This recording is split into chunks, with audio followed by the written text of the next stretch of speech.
In a quaint little town, nestled between rolling hills, there was an antique shop filled with peculiar treasures. Among these was a porcelain doll named Annabelle, famous for her hauntingly realistic features and piercing blue eyes. The doll was rumored to be cursed, drawing anyone who gazed into her eyes into a dark mystery. One rainy afternoon, a curious girl named Sophie entered the shop. She was immediately drawn to Annabelle, feeling an inexplicable connection. Despite the shopkeeper's warnings about the doll's disturbing history, Sophie decided to take her home, believing she could unlock the secrets hidden behind those captivating eyes. That night, Sophie placed Annabelle on her nightstand. As she drifted off to sleep, a strange feeling wrapped around her, as if the air thickened with a presence. In the following days, strange occurrences began to unfold. Sophie would find Annabelle in different positions each morning, as if the doll had moved on her own. Whispers filled the night, soft yet chilling, calling out her name.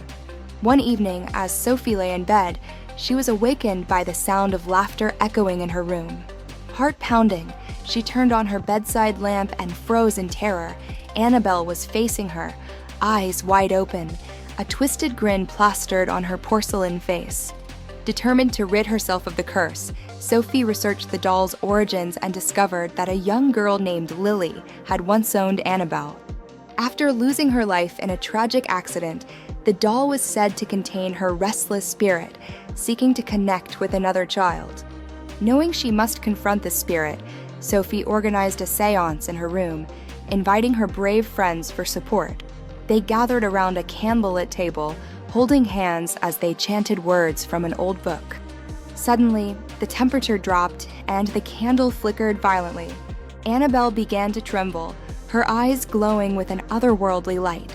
A chilling voice filled the room, echoing Lily's name, Sophie. Set me free. Facing her fears, Sophie spoke directly to the spirit. Lily, I understand your pain. You don't have to be trapped. Let me help you find peace. With those words, a rush of wind swept through the room, extinguishing the candles. The whispers ceased, and Annabelle fell still.